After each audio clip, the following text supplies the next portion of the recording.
Peço aos irmãos que abram comigo suas Bíblias no livro de Colossenses, capítulo 4.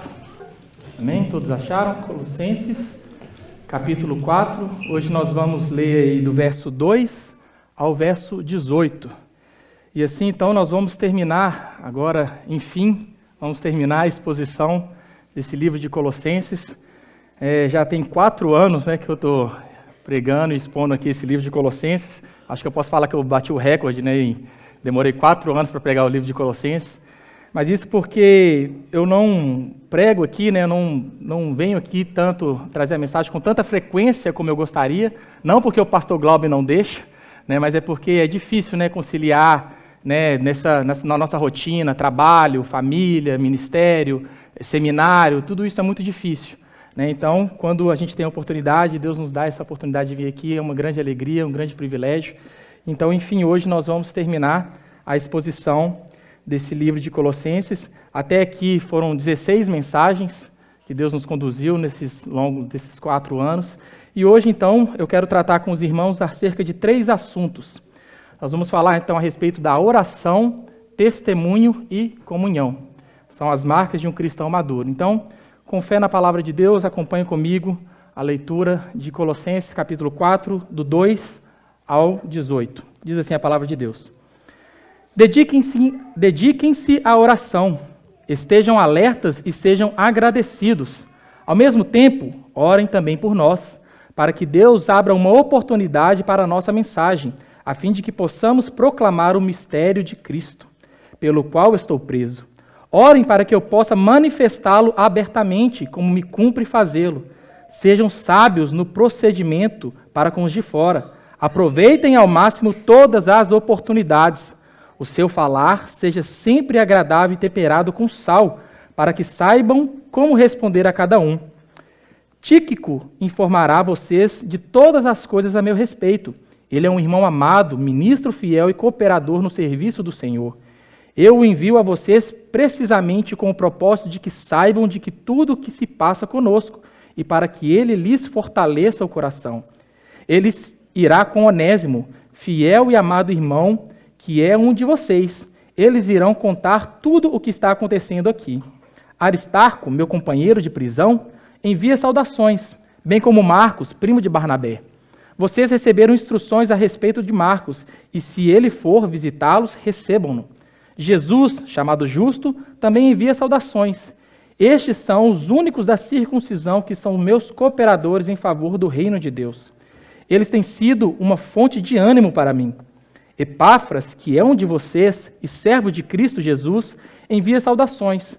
Ele está sempre batalhando por vocês em oração, para que, como pessoas maduras e plenamente convictas, continuem firmes em toda a vontade de Deus. Dele dou testemunho de que se esforça muito por vocês e pelos que estão em Laodiceia e em Herápolis. Lucas, o médico amado, e Demas enviam saudações. Saúdem os irmãos de Laodiceia, bem como Ninfa e a igreja que se reúne em sua casa.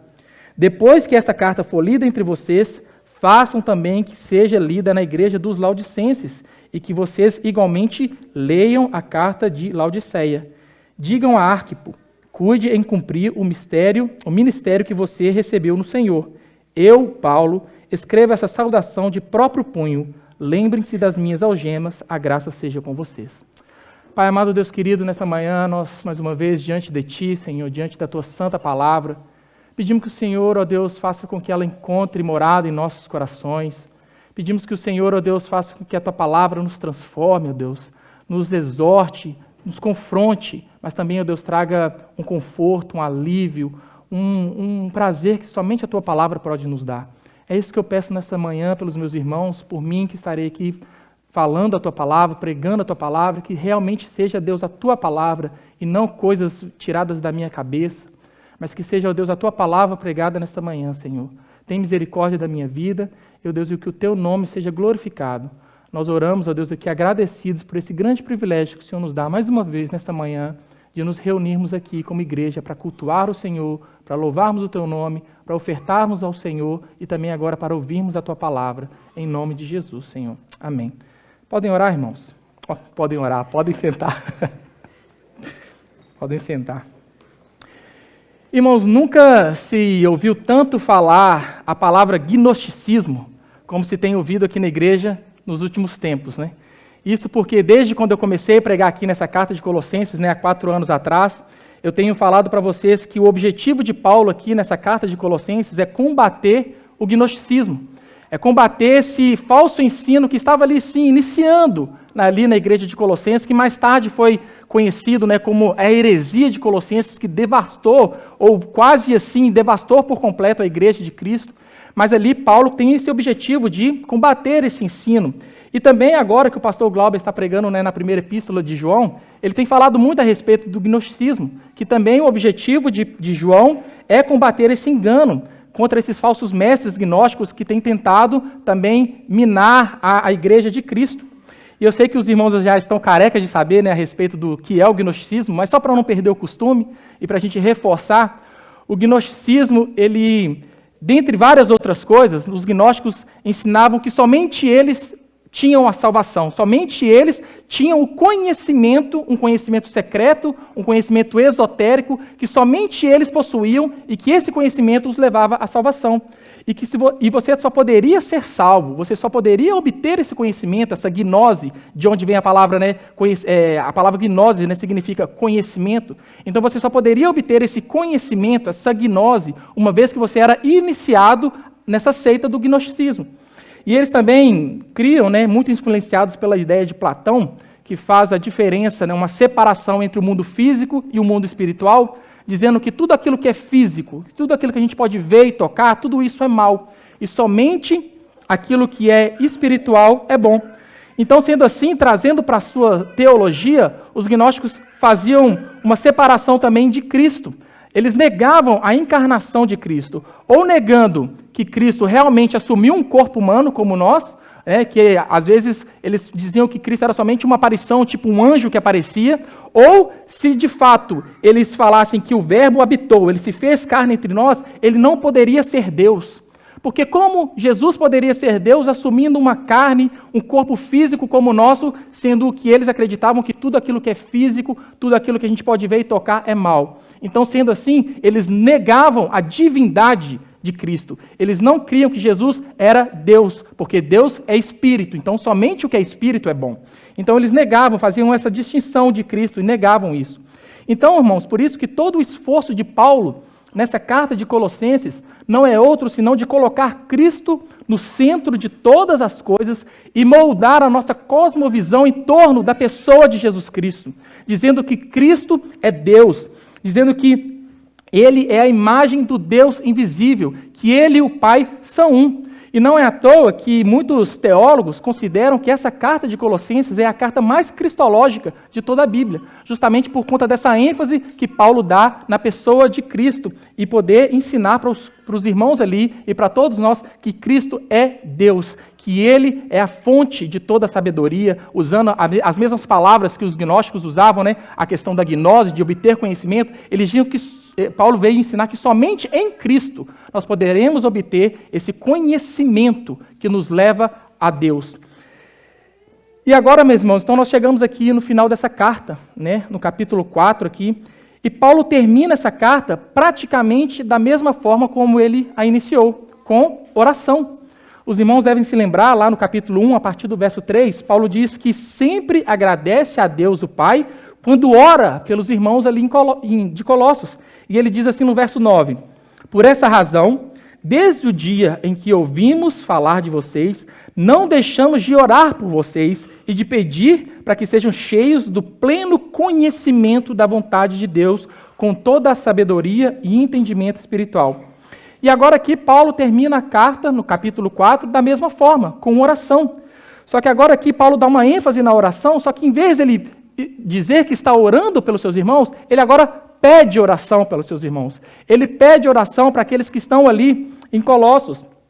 E a partir do verso 2 ele diz assim, dediquem-se à oração, estejam alertas e sejam agradecidos. Ao mesmo tempo, orem também por nós, para que Deus abra uma porta para a nossa mensagem, a fim de que possamos proclamar o mistério de Cristo pelo qual estou preso. Orem para que eu possa manifestá-lo abertamente, como me cumpre fazer.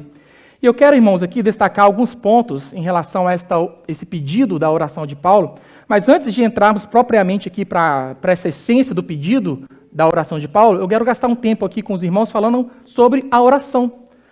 A oração, irmãos, que é algo tão importante, é algo tão sublime, mas ao mesmo tempo que é algo tão importante, tão fundamental, é algo também tão negligenciado no nosso meio. Eu sei que as irmãs aí no último encontro das mulheres assistiram o filme lá, Quarto de Guerra, que fala muito a respeito da oração, e nós passamos esse filme também para os irmãos, para os jovens lá no retiro, e é um filme que trata, que tem um foco muito importante na questão da oração, e eu quero aproveitar que está um pouco aí recente na cabeça das irmãs, dos jovens, e também agora falar para toda a igreja de forma geral a respeito da oração, porque afinal de contas, irmãos, o que é orar? O que é oração? Como eu falei, a oração ela é uma coisa tão fundamental, tão essencial no nosso meio, mas ao mesmo tempo que ela é algo tão essencial, tão fundamental, é algo tão negligenciado no nosso meio. Quantas vezes nós vemos pedidos de oração no grupo, nos grupos que a gente tem na igreja, um irmão pedindo, ore por mim, ore, sei lá, a gente coloca aquele emojizinho das mãozinhas juntas, mas quantas vezes de fato a gente para orar pelo aquele pedido? Quantas vezes, de fato, a gente lembra daquele pedido de oração do irmão e para orar? Muitas vezes a gente acaba esquecendo, a gente fala, vou orar depois, e a gente acaba esquecendo desses pedidos. Quando a gente pergunta para alguém, como vai a sua vida de oração? Na maioria das vezes a resposta estou precisando orar mais, estou precisando realmente gastar mais tempo em oração. Então, como eu falei, irmãos, a oração é algo muito importante, e eu quero gastar aqui um tempinho falando com vocês a respeito disso. Então, primeiramente, o que é oração? Numa resposta rápida e simples, a oração é falar com Deus. E é simples assim, mas não tão simples assim. E eu gostaria de lembrar os irmãos aqui alguns conceitos em relação à oração e até mesmo desmistificar algumas coisas em relação à oração. Porque eu não consigo pensar em algo que seja tão grande, tão sublime, tão grandioso e que seja fácil ao mesmo tempo. E a oração também segue esse padrão. Então, admitir que a oração é algo difícil pode ser até encorajador. Porque se você admite isso, que tem essa luta, trava uma grande batalha com a oração, saiba que você não está sozinho, irmãos. Todos nós temos essa dificuldade, porque a gente luta contra a nossa carne para isso. Então, a oração ela deve ser, sim, uma coisa conquistada em duras penas, em uma batalha que a gente realmente, como remetendo ao nome do filme, é o quarto de guerra, onde a gente vai travar as nossas guerras em oração. Então, a primeira coisa que nós temos que entender, irmão, que toda orientação, tudo que nós devemos saber a respeito de qualquer coisa e também da oração, nós devemos obter a respeito da palavra de Deus. Tudo deve ser extraído da própria palavra de Deus, que nos orienta.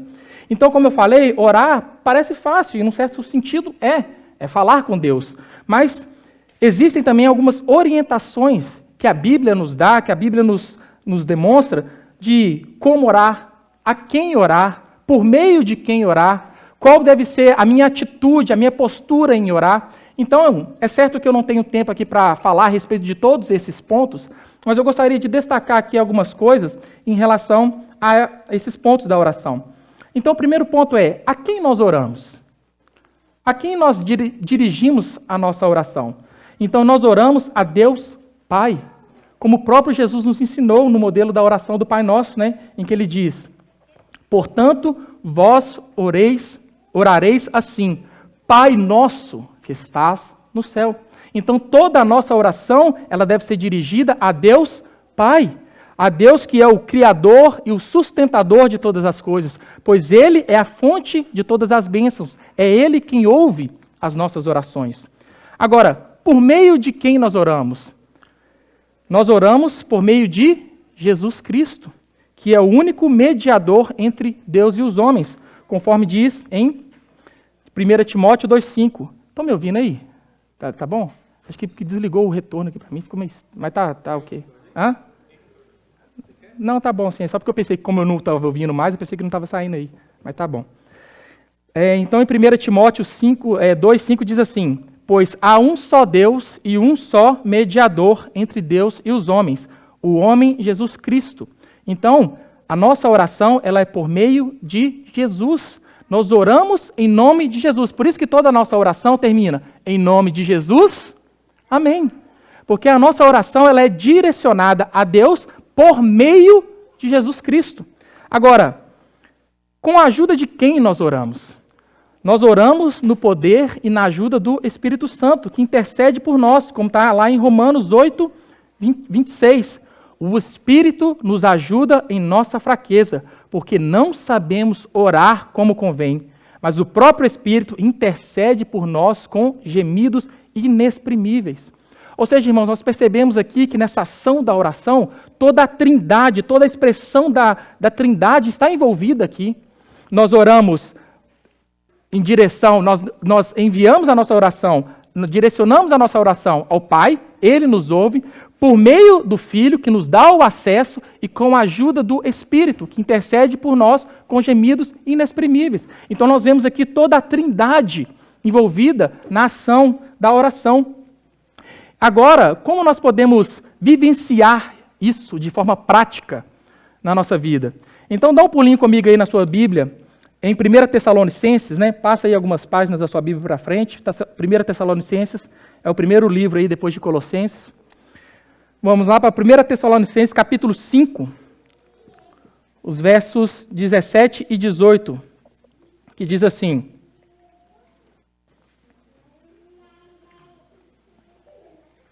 orem continuamente, deem graças em todas as circunstâncias, pois esta é a vontade de Deus para vocês em Cristo Jesus. Então, irmãos, a primeira coisa que nós devemos saber é que a oração é um meio de graça que Deus nos deu. Um meio de graça que Deus nos deu para nós nos comunicarmos com Ele. E a maneira que Ele, o próprio Deus, determinou como esse meio de comunicação para nós nos comunicarmos através da oração. Então, negligenciar a oração é abrir mão dessa ferramenta mais poderosa que Deus nos deu. E o crente que não ora, irmãos, ele está correndo um sério perigo de esfriar na fé. Então, nós devemos entender que a oração é um dever do cristão. E o primeiro ponto que eu gostaria de dizer aqui, por que a oração é um dever do cristão, é porque é um imperativo, é uma ordem que Deus nos dá, conforme nós vimos aqui, né, no texto de 1 Tessalonicenses. E o que é orar continuamente, ou em algumas outras traduções traz, né, aquele versículo, orar sem cessar. O que quer dizer isso? Será que eu devo então passar o dia inteiro no meu quarto, trancado, ajoelhado, orando?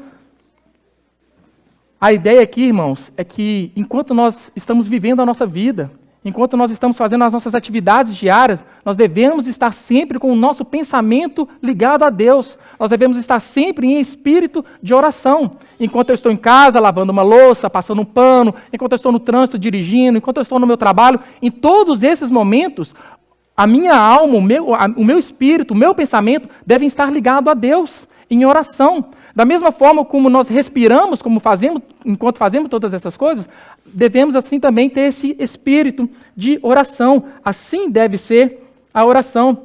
Eu lembro de um fato engraçado, né, quando nós estávamos ensinando o Isaac a orar, quando ele ainda era bem criancinha, e aí quando a gente ia almoçar, ia comer junto com ele, a gente ensinou ele, né, falava assim, juntava as mãozinhas e falava com ele, vamos orar, filho?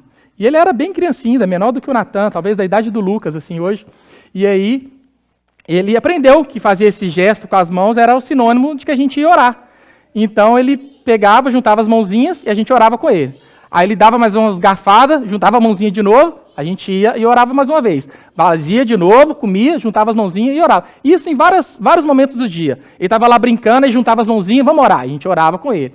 Aí teve num determinado momento desse no dia, que ele estava lá brincando, aí ele parou, juntou as mãozinhas, vamos orar. Aí a Pri orou com ele assim, Deus, obrigado pelo meu filho que está ensinando a gente a ser crente. Porque é isso que é a oração, irmãos. É orar o tempo todo. A gente devia estar o tempo todo com esse espírito de oração, orando sem cessar. Enquanto a gente brinca, enquanto a gente faz as atividades diárias, enquanto a gente está no trânsito, é o tempo todo orando. Porque é um dever, é um imperativo, é uma ordem que Deus nos deu aqui, conforme nós vemos aqui, né, em Tessalonicenses. Mas daí sempre vem aquela pergunta, né? Sempre surge uma dúvida. Mas se Deus já sabe todas as coisas, se Deus já determinou todas as coisas, por que eu devo orar? Acaso a minha oração vai mudar a Deus? E a resposta é, obviamente, que não, irmãos. A nossa oração não vai mudar a Deus. Deus, sim, já decretou todas as coisas, mas é através da oração que nós vamos receber todas essas bênçãos. É através da oração que a nossa vontade se molda à vontade do Pai. Então a oração não é para transformar a Deus. A oração é para transformar a nós mesmos. Orar não significa manipular a Deus, mas significa alinhar a nossa vontade à vontade dele. A oração é o meio pelo qual Deus nos fortalece, nos traz paz, nos faz ser perseverantes. Nós somos lembrados que sem a oração, sem depender de Cristo, nenhum esforço humano é suficiente. Por isso a oração, ela nos coloca nessa posição de nos sujeitarmos a Deus e alinharmos a nossa vontade à vontade de Deus. E é nessa dependência que nós devemos nos apegarmos, irmãos. Nós não pensamos que é através das nossas orações, através de mecanismos que nós criamos, que nós vamos conseguir mudar circunstâncias. Segundo a fé reformada, a oração não é uma ferramenta para controlar a Deus, mas sim um meio de graça pelo qual nós somos transformados conforme a sua vontade. Nós oramos porque Deus já determinou tanto os fins quanto os meios. E é através da oração que nós vamos conquistar as bênçãos que Deus já determinou para nós. Portanto, irmão, nós precisamos entender que o verdadeiro poder da oração está em nos aproximarmos de Deus, está em nos colocarmos nessa dependência de Deus. E esse é o segundo ponto que eu gostaria de trazer para a gente do porquê a oração é um dever do cristão. Porque a oração nos coloca em nosso devido lugar. Ou seja, quando nós oramos, nós estamos nos colocando na dependência de Deus. Nós estamos nos humilhando diante de Deus, dizendo que aquele a quem nós estamos orando, aquele a quem nós estamos nos submetendo, é maior do que nós. Nós estamos dizendo que a vontade de Deus é perfeita e nós nos sujeitamos a essa vontade. E isso, irmãos, é sim um paradoxo difícil da gente entender, né? É difícil da gente, com a nossa mente limitada, conseguir entender que Deus já decretou todas as coisas, mas é através da oração que nós vamos conseguir nos alinhar com essa vontade de Deus. E às vezes a gente tem essa tendência de pensar que a oração vai mudar as circunstâncias, mas não, Deus já decretou, como eu falei, tanto os fins quanto os meios. Então, os fins já estão decretados, mas é através da oração que nós agora nos colocamos em nosso devido lugar, sujeitando a nossa vontade à vontade de Deus. Então, cabe a nós, irmãos, simplesmente obedecermos e orarmos. Por isso que, como eu disse, que a oração ela nos muda, ela nos coloca nessa dependência de Deus. Ela nos coloca na dependência de dizer, eis-me aqui, Senhor, que seja feita a tua vontade e não a minha. E o terceiro motivo por qual a oração é um dever do cristão é que porque é através das orações que nós vamos vencer a tentação do mal. O próprio Jesus ensinou isso para a gente lá em Mateus 26, 41, quando ele disse, vigiem e orem para que vocês não caiam em tentação, porque na verdade o espírito está pronto, mas a carne é fraca. Então está aqui o método, o antídoto. Qual é o antídoto para vencer a tentação? Qual é o método para vencer a tentação, a fraqueza da carne? A oração. Então, irmãos, a oração é o poder para mortificar a tentação, tanto as tentações do inimigo, quanto as nossas próprias tentações, o nosso próprio desejo mal, pecaminoso. Agora, eu faço uma pergunta. Se você não ora, meu irmão, como você acha que vai poder vencer essas lutas? Como você acha que vai poder vencer essas tentações? Como você acha que vai conseguir vencer o poder do inimigo? Você acha que vai conseguir vencer isso sozinho? O próprio Jesus está dizendo que o poder para vencer a tentação é a oração. Então, o crente que não ora, irmão, como eu falei, ele deve colocar um grande ponto de interrogação na sua fé, na sua dependência de Deus. Como eu falei, toda a orientação que nós devemos ter a respeito da oração, ela deve ser tirada da própria palavra de Deus. E nós não encontramos nada na Bíblia a respeito, falando do tipo de que horas do dia você deve orar, em que lugar você deve orar, qual é a roupa adequada que você tem que orar, qual é a posição adequada que você tem que orar. O que nós sabemos, irmãos, como cristãos, todo o nosso conhecimento vem através do Evangelho, da Palavra de Deus. E quanto mais nós conhecemos a Deus, quanto mais nós conhecemos a Palavra de Deus, melhores são as nossas orações. Porque vocês já viram aquelas pessoas que dizem que você deve orar de madrugada, porque de madrugada a oração é mais poderosa, Deus vai ouvir a sua oração. Ou que você tem que ir para o monte, porque lá sim a oração é mais poderosa. Lá você está mais perto de Deus e Deus vai te ouvir. Você tem que ir para o monte. Ou então que você só pode orar no seu quarto de joelho. Não existe um misticismo nisso, irmãos. Não existe uma regra em que você tem que orar só de joelhos, só deve estar com a roupa adequada. Não, irmãos, o que nós temos que fazer é orar. Seja de dia, de noite, de madrugada, no monte, no quarto, nós temos que orar. É certo sim que se você preparar para você, como a ideia lá do filme, de ter um quarto de guerra, um local de oração, é bom, isso é válido. Mas no próprio filme, a velhinha lá, a senhora, ela traz aquela ideia de que não há um misticismo, um poder especial aqui nesse lugar. O que ela faz é simplesmente separar aquele lugar para oração. E nós podemos fazer assim isso. Separar um lugar, um cantinho do nosso quarto para oração, mas saber que o poder da oração não está ligado àquele lugar. Não devemos mistificar essas coisas. Não devemos dizer que a minha oração é poderosa porque eu separei o cantinho da oração e ali as coisas acontecem. Não, irmãos, o que nós temos que fazer é orar. Seja em qualquer lugar, nós devemos orar. Porque a Bíblia nos deixa bem claro que a raiz de todos os problemas, irmãos, morais, espirituais, é a falta de oração. Por isso que eu falei que o crente que não ora, ele está correndo um sério perigo. Um sério perigo de se esfriar na fé, um sério perigo de cair, de ceder às tentações. Deixar de orar, irmãos, portanto, não é simplesmente só violar uma regra religiosa, mas é deixar de tratar Deus como Deus. É deixar de tratar Deus como Ele quer ser tratado, como Ele mesmo determinou esse meio de oração, esse meio de comunicação, para que nós nos comunicássemos com Ele. Mas agora nós podemos nos perguntar, qual é a maneira, então, certa de orar? Ou quais as regras que nós devemos ter na oração?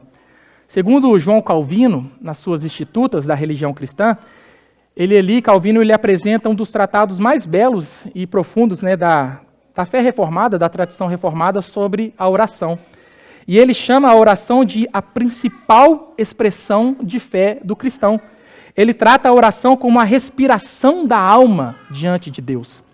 E ele apresenta 4 regras para uma verdadeira oração. E eu gostaria de apresentar para vocês essas regras que Calvino traz aqui nas suas Institutas. Então, segundo Calvino, a primeira regra para a oração é o princípio da reverência, ou o temor de Deus. Calvino chama os cristãos, antes de tudo, ter o devido senso da seriedade, da magnitude da oração. É ter aquela consciência de que nós estamos numa conversa pessoal com o Senhor da criação. Calvino nos chama a esse princípio da reverência para entender que a nossa oração é diante de Deus que criou todas as coisas. E isso nós devemos, então, temer a Deus. Mas não é um temor, Calvino não apresenta um temor como se nós fôssemos ser fuzilados, aniquilados a qualquer momento. Um temor de medo, mas é um temor de alegria. É um temor paradoxal, um temor que nossa, como é precioso, é uma alegria inexprimível, inexplicável, de poder estar na presença desse Deus todo-poderoso, do Deus criador dos céus e da terra. É um grande privilégio que o próprio Deus nos dá, de entrarmos em tua presença em oração e estar ali nessa conversa pessoal com esse Deus poderoso. Então, mas nós devemos ter esse princípio da reverência, saber que aquele a quem estamos orando é o Deus supremo, um Deus grandioso, criador de todas as coisas. A segunda regra de Calvino é o senso de necessidade. Ele aqui está se referindo ao que poderia ser chamado de humildade espiritual. Ele inclui um forte senso de que a nossa dependência em geral e a nossa prontidão de reconhecermos e nos arrependermos das nossas faltas em particular. Então é reconhecer o nosso pecado, reconhecer a nossa necessidade de orar a Deus, confessando a Ele os nossos pecados, pedindo o auxílio do Teu Espírito Santo para as lutas, como eu falei, né, como o próprio Jesus apresentou, para que a gente possa conseguir, através da oração, do poder do Espírito Santo, vencer as tentações do mal. Então é um senso de necessidade, eu necessito do poder do Espírito Santo na minha vida para me capacitar. Então nós devemos nos aproximar de Deus sabendo que a nossa única esperança está em sua graça e seu perdão. E sermos sinceros quanto às nossas dúvidas, quanto às nossas fraquezas, quanto às nossas tentações. E a terceira regra que Calvino apresenta para a oração é uma confiança submissa em Deus. Calvino diz assim: qualquer pessoa que se coloca diante de Deus para orar deve abandonar todo o senso de glória própria. Devemos confiar nele quando as coisas não estiverem caminhando como gostaríamos. Um dos propósitos da oração é levar o nosso coração a confiar na soberania e na sabedoria de Deus. Esse é um dos propósitos da oração. É dizer: Senhor, eis aqui o que eu preciso, mas o Senhor é quem sabe de todas as coisas. Como eu falei, como o próprio Jesus disse, né? Senhor, se possível, tira de mim esse cálice, mas que não seja feita a minha vontade, que seja feita a tua vontade. Então é confiar, é uma confiança submissa de que a vontade de Deus, ela é perfeita, ela é boa, ela é agradável, e ela é melhor até do que eu mesmo quero para mim, porque Deus sabe de todas as coisas. E a quarta regra: orar com confiança e esperança. Calvino escreve assim: apesar de abatidos e derrotados pela verdadeira humildade, devemos ainda assim nos sentir encorajados a orar por uma firme esperança de que a nossa oração será respondida. Então, por fim, Calvino argumenta que essa terceira regra e a quarta regra, elas devem ser entendidas em conjunto. E isso nos dá um incentivo enorme à oração, porque nós temos a confiança de que nós oramos a Deus para que a vontade dele seja feita, e nós temos essa esperança de que a nossa oração será atendida. E ele diz assim: pedi e recebereis, fazendo aqui uma alusão ao texto lá de Mateus 7. Peça com fé e esperança, não tenha medo de pedir pela coisa errada. Claro que isso acontecerá, mas Deus ajusta o resultado, como uma incompreensível sabedoria. Clame, peça, suplique, você receberá muitas respostas. Por fim, quando não receber uma resposta, ou quando a resposta não for a que você deseja, use a oração para capacitá-lo a descansar na vontade do Senhor. Então, até quando a resposta que nós obtermos do Senhor não for aquela que nós esperamos, nós devemos orar confiando em Deus. Confiando que a vontade de Deus, como eu falei, ela é soberana, ela é boa, e ela é melhor até do que eu disse. Então, irmão, nós precisamos orar. O que nós precisamos é orar. Orar com temor, com senso de necessidade, com esperança, com confiança. O que nós temos que fazer é orar. O que o crente faz é orar. O crente que não ora, coloca um grande ponto de interrogação sobre se é realmente um crente. Agora, irmãos, voltando aqui para o nosso texto de Colossenses, e eu quero aqui destacar e analisar também alguns pontos do pedido da oração de Paulo, que ele faz aos seus irmãos. E é digno de nota de que em todos os escritos de Paulo, todos os seus pedidos e as suas orações pelos seus amigos, Paulo não pede uma oração para que as circunstâncias sejam mudadas, para que transforme aquela situação. Mas nesses pedidos, Paulo ele pedia algo que ele acreditava ser a coisa mais importante que Deus poderia nos dar. E que coisa é essa, irmãos? É conhecê-lo e fazê-lo conhecido. E Paulo explica isso em detalhes, né? Paulo vê esse conhecimento mais profundo de Deus como algo mais importante para que nós pudéssemos receber. Não simplesmente que as circunstâncias sejam mudadas e transformadas, mas o conhecimento de Deus e fazê-lo conhecido é o que nós precisamos. É o que mais nós precisamos para a nossa vida. E lembre-se, irmãos, Paulo estava preso injustamente, preso por estar pregando o Evangelho. E qual seria o pedido de muitos de nós numa situação dessa? Imagine agora a situação, você está preso, injustamente, preso até por estar pregando o evangelho, e aí você manda uma carta para a igreja IBR. Fala, irmãos, orem por mim. Qual seria o pedido de muitos de nós? Orem para que Deus possa abrir as portas dessa cadeia, para que eu possa sair daqui. Ore para que Deus possa me livrar desse cativeiro. Ore para que Deus me tire dessa situação terrível em que eu me encontro. Mas vamos analisar, irmãos, o pedido de Paulo. Eu destaquei aqui alguns dos pedidos dele para a gente ver. Então, Paulo diz, dediquem-se à oração. E como nós já falamos muito aqui a respeito da oração, né, a oração é parte fundamental da vida do cristão. Estejam alertas e sejam agradecidos. Então, Paulo aqui diz, sejam agradecidos, seja qual for a circunstância, independente de qualquer coisa, sejam agradecidos ao Senhor. E ele continua dizendo, ao mesmo tempo, orem também por nós. Então tá, Paulo, beleza, nós vamos orar por você, mas orar pelo quê, Paulo? E ele continua dizendo, orem também por nós, para que Deus abra uma porta. Ah, tá, então beleza, vamos parar aqui. Beleza, Paulo, vamos orar, para que Deus abra a porta, para que você possa sair da prisão, para que você possa ser liberto, livre, um homem livre. Vamos orar então, Paulo, para que Deus abra as portas da cadeia para que você possa sair. Não é esse o pedido de Paulo. Ele continua dizendo, para que Deus abra uma porta para a nossa mensagem, a fim de que possamos proclamar o mistério de Cristo. Ou seja, aquilo que antes estava oculto e que agora está sendo revelado. Isso é o que importa, é isso que importa ser pregado, é isso que importa ser falado. Pelo qual estou preso. Orem para que eu possa manifestá-lo abertamente. Ou seja, irmãos, Paulo diz aqui, eu estou preso. Mas o que importa não é a minha liberdade. O que importa é que a palavra de Deus seja pregada livremente. Embora eu esteja preso, eu esteja aqui algemado a um soldado romano, isso não me importa. O que importa é que Deus abra uma porta para que a mensagem de Deus possa alcançar o propósito. Ou seja, para Paulo é mais importante que a palavra de Deus seja pregada do que ele seja um homem livre, do que as circunstâncias mudem ao seu redor. E ele diz, isso é o que me cumpre fazer. Independente da circunstância em que eu estou, o que me cumpre fazer é pregar a palavra de Deus. E nós sabemos, irmãos, através da carta aos Filipenses, que foi uma carta que Paulo escreveu nesse mesmo período em que ele estava preso lá em Roma, em que ele escreveu também essa carta aos Colossenses, através da carta de Filipenses, nós vemos que toda a guarda romana foi evangelizada por Paulo.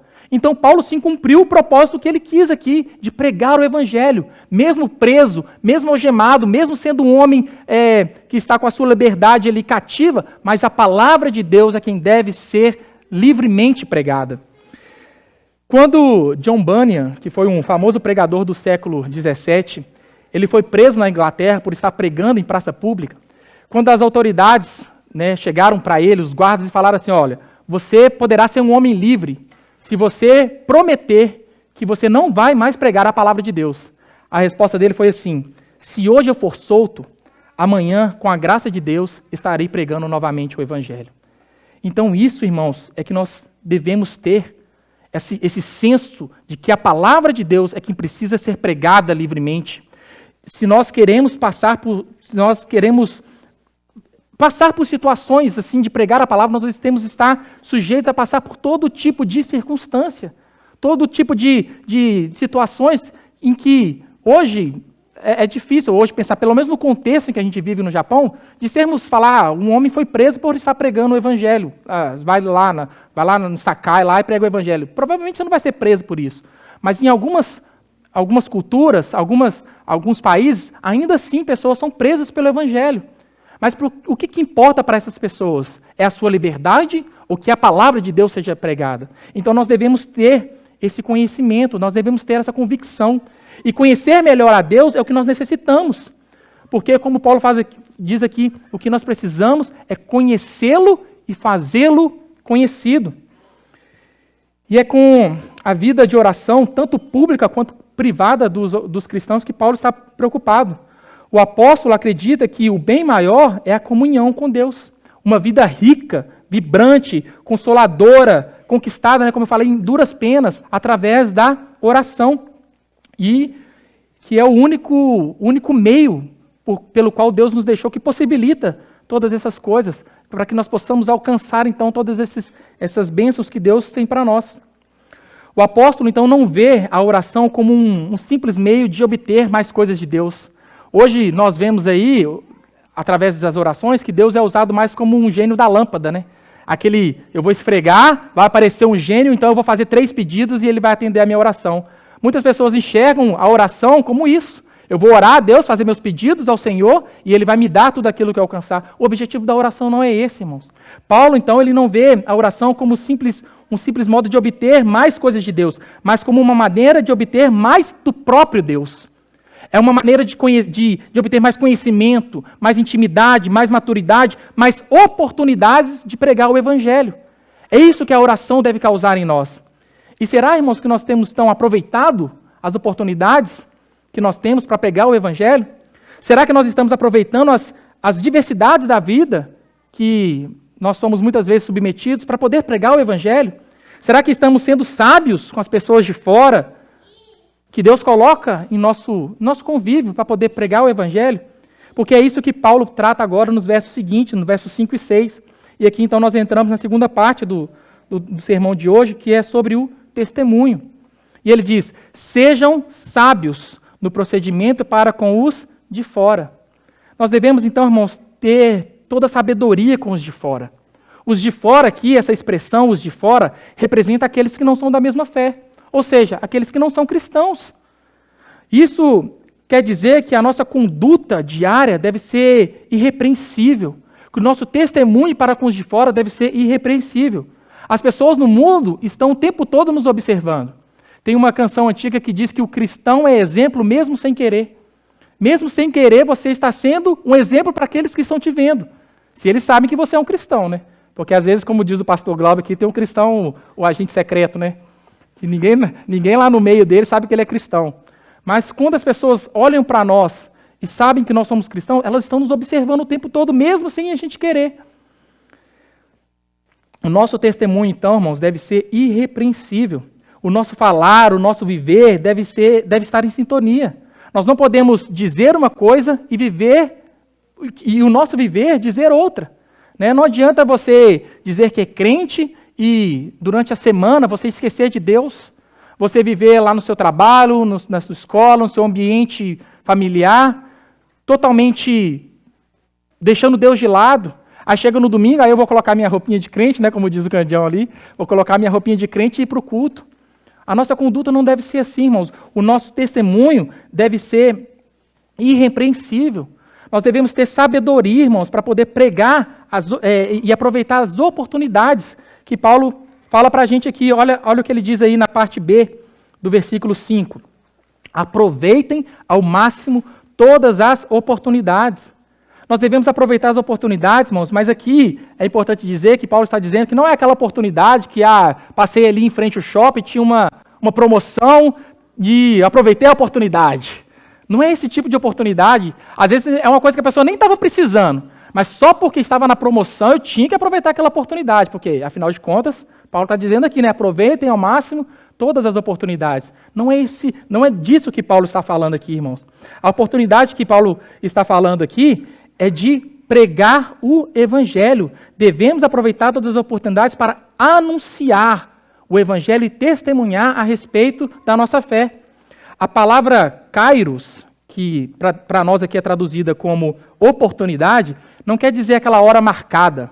Como se você, vou marcar uma reunião, uma hora marcada com uma pessoa para poder falar do Evangelho para ela. Não, são as oportunidades do dia a dia, aquele momento inesperado, aquela porta, aquela brecha que se abriu e agora ali você tem aquela oportunidade de falar para aquela pessoa do seu convívio sobre o Evangelho. Mas agora a questão é, irmãos, como que eu posso saber que eu não estou sendo aquele crente chato, que toda hora só quer falar de Jesus e que ninguém aguenta ficar perto de mim porque é só Jesus, é o tempo todo, é Evangelho? Como que a gente sabe isso? Paulo fala aí no versículo 6. O seu falar seja sempre agradável, temperado com sal, para que saibam como responder a cada um. Então, irmãos, na verdade é que não existe uma maneira, uma resposta certa ou uma dosagem exata para isso. O que nós precisamos é ter muita sabedoria e discernimento. Nós devemos ter a palavra certa, na hora certa, com a dosagem certa para cada um. Nós devemos, então, ter sabedoria para poder aproveitar todas as oportunidades de acordo com essa abertura que aquela pessoa te dá. Então, à medida que você vai convivendo com aquela pessoa e ela vai te dando abertura, ela sabe que você é cristã, ela vai te dando, vai fazendo perguntas, você vai vendo a oportunidade, você vai falando do evangelho para ela e vai aproveitando essas oportunidades. Por isso, irmão, nós devemos ter muita sabedoria, porque não adianta nada você só sair falando do evangelho, é Jesus, é Jesus, é Jesus, porque na verdade, em vez de abrir, você vai estar fechando uma porta para o evangelho. Eu, quando me converti, os meus pais não são cristãos. Muitos aqui sabem, eu não vim de um lar cristão. E minha mãe é católica, espírita, modista, sei lá, tudo, é aquela ideia de que todos os caminhos levam para Jesus, todos os caminhos levam a Deus, né? E aí, quando eu me converti, eu bati muito de frente com a minha mãe. E falava assim, não, mãe, está escrito aqui, João 14:6, Jesus é o caminho, a verdade e a vida. Ninguém vem ao Pai senão por mim. Eu batia muito de frente com minha mãe. E eu era aquele cara chato mesmo. E aí, numa oportunidade, eu fui falar com minha mãe, seu mãe, era meu aniversário, eu falei, seu mãe, eu vou trazer uns amigos meus da igreja aqui para casa para a gente comemorar meu aniversário. Ela falou, não vai não, de jeito nenhum. Porque se meu filho que acabou de converter é chato desse jeito, imagina os crentes, velho. Porque na cabeça dela era assim. Eu tinha acabado de converter, queria o tempo todo ali, só ficar falando de Jesus para ela. Então, o que eu fiz? Eu fechei uma porta para minha mãe em relação a isso, né? Então, hoje, graças a Deus, assim, pelo menos ela já mudou esse pensamento, mas a gente tem que ter muita sabedoria e discernimento, irmãos. Paulo compara o nosso falar com o sal. E para que serve o sal? Para que o sal é usado? O sal ele tem algumas funções, tanto práticas quanto simbólicas. E entender isso nos ajuda a compreender um pouco essa passagem aqui de Colossenses 4:6. Então, a primeira coisa, para que serve o sal? O sal serve para dar sabor. O sal, ele realça o sabor dos alimentos, né? Até mesmo os alimentos doces.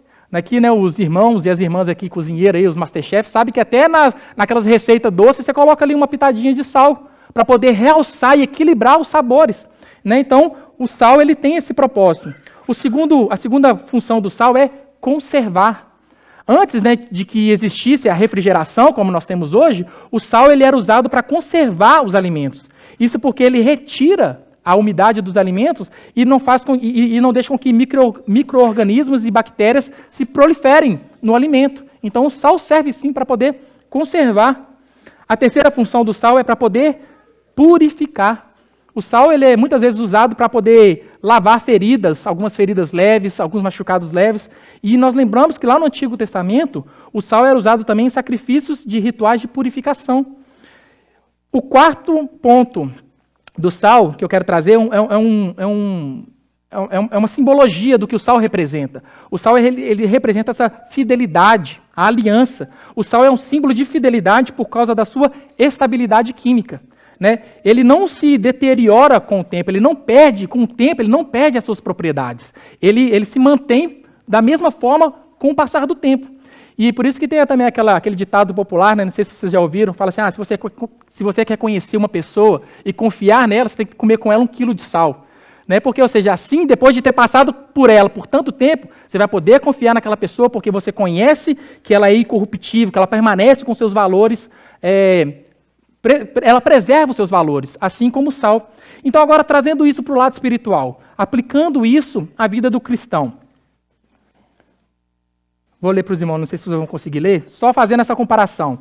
Em questão de dar sabor, o cristão deve dar sabor à vida ao seu redor. As palavras e atitudes devem refletir a graça e a sabedoria de Deus.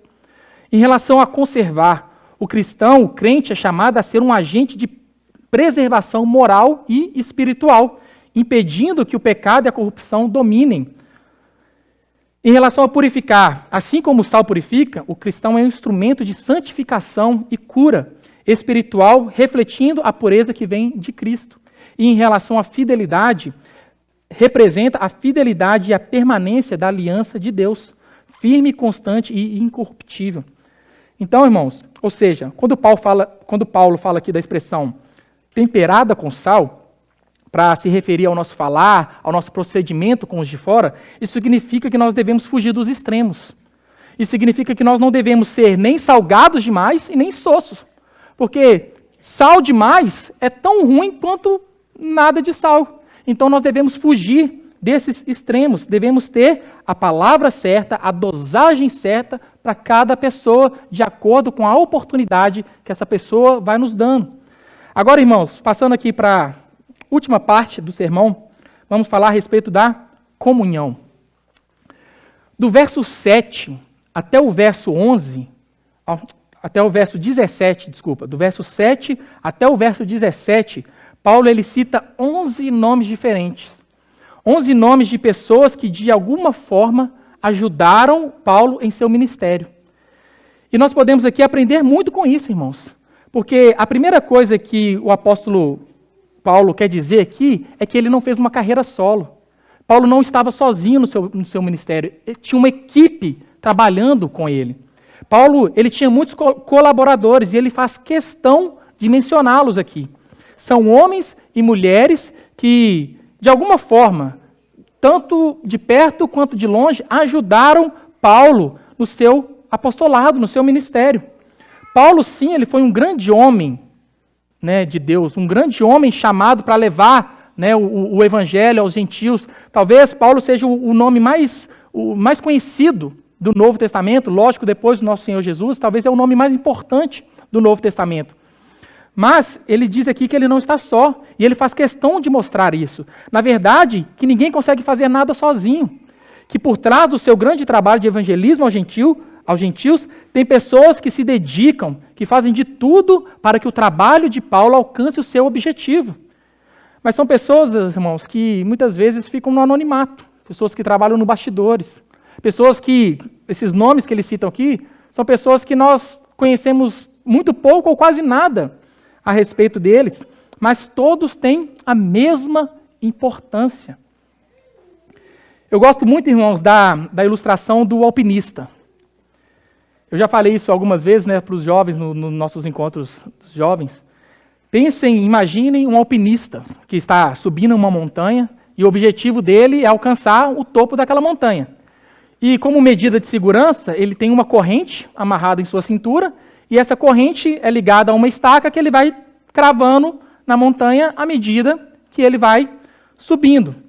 Porém, em um determinado momento, ele se descuida, ele escorrega e ele fica pendurado por essa corrente.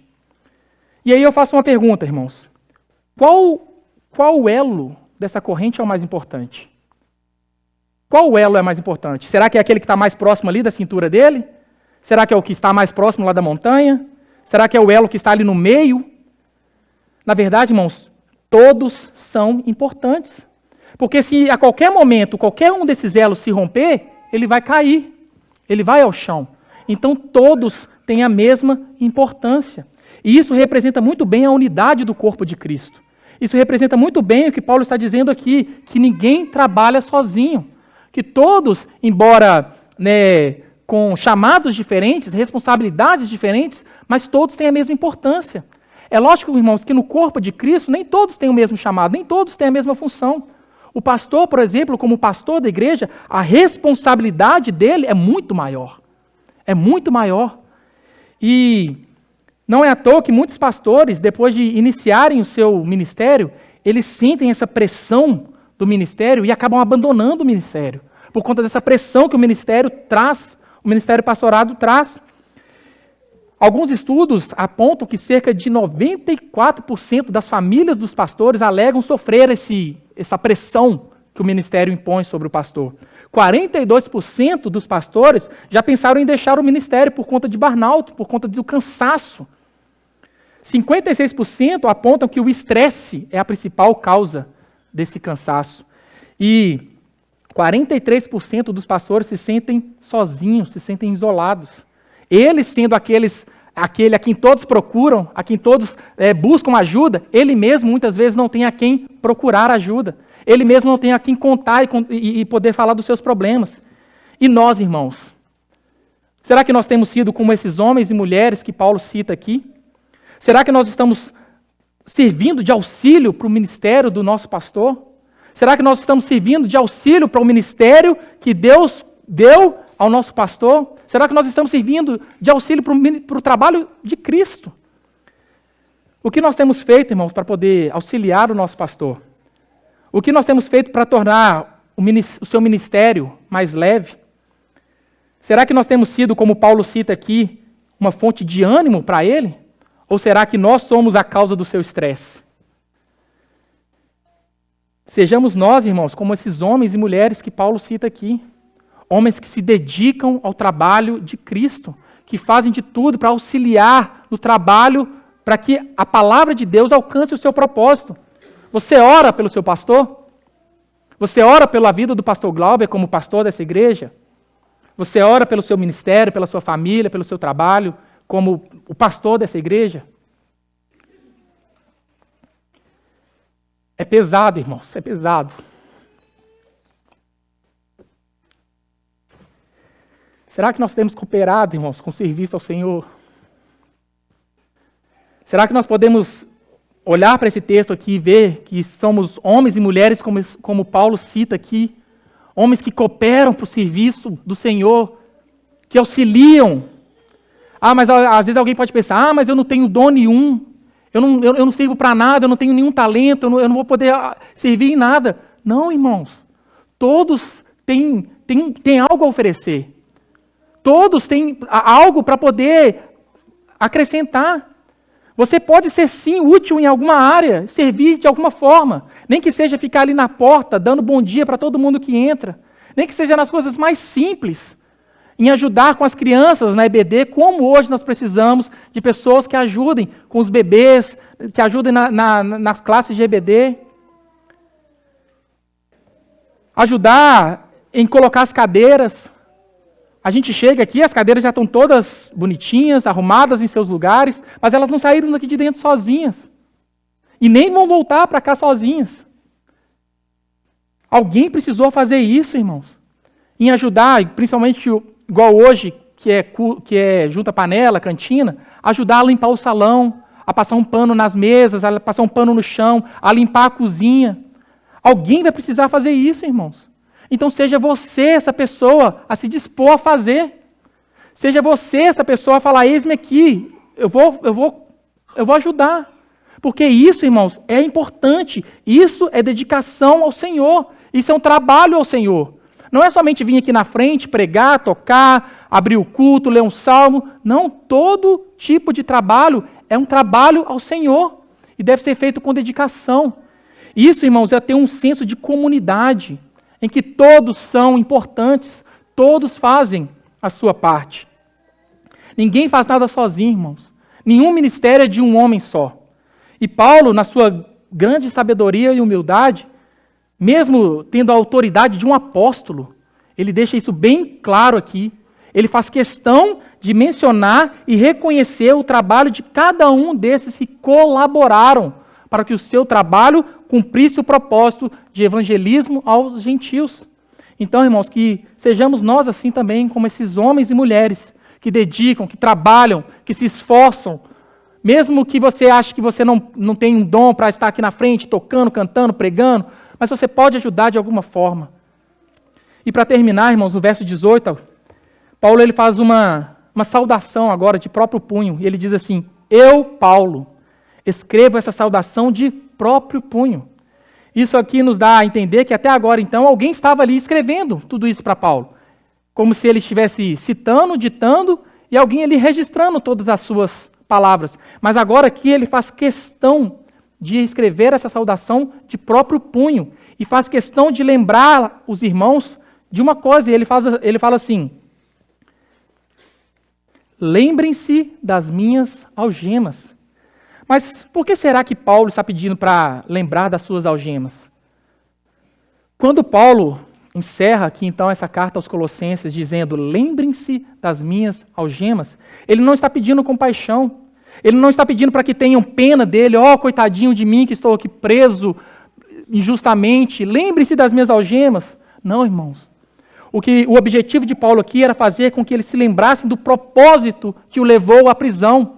Por que Paulo estava preso? Porque Paulo estava pregando o Evangelho. Ou seja, as suas algemas eram uma evidência do Evangelho, do seu amor por Cristo, por seu amor aos irmãos. É isso que Paulo fala, lembre-se das minhas algemas, porque é através delas que Cristo está sendo pregado. Paulo mesmo, então, aqui, ele estava pregando, vivendo aquilo que ele pregou. Ele estava dizendo aqui que, o que ele diz lá em Romanos 12:1, apresentem os seus corpos como sacrifício vivo, santo e agradável a Deus, que é o vosso culto racional. E também o que ele ensinou lá em Filipenses 1:21, porque para mim o viver é Cristo e o morrer é lucro. Ao lembrarmos então, irmãos, das algemas de Paulo, nós também somos chamados a viver como essa oferta de amor, de entrega a Cristo. Entregando as nossas vidas, os nossos dons, as nossas dores, por causa do Evangelho de Cristo. Então, quero convidar os irmãos a se colocar de pé, para louvarmos ao Senhor, e que essa nossa próxima canção não seja apenas uma canção, apenas mais uma canção, que seja uma confissão, que seja uma resposta ao Senhor com os nossos lábios, dizendo, Senhor, eu sou a tua oferta de amor. Paulo, ele foi sim um soldado que deu a sua vida como oferta para conquistar o mundo para Cristo. Então será, irmãos, que nós também estamos dispostos a fazer isso? Será que nós estamos dispostos a dizer, Senhor, eis aqui a minha vida como uma oferta de amor, uma oferta de sacrifício agradável a Ti? Que Deus nos abençoe, irmãos. Vamos louvar ao Senhor. Faça dessa canção a sua confissão de agradecimento ao Senhor.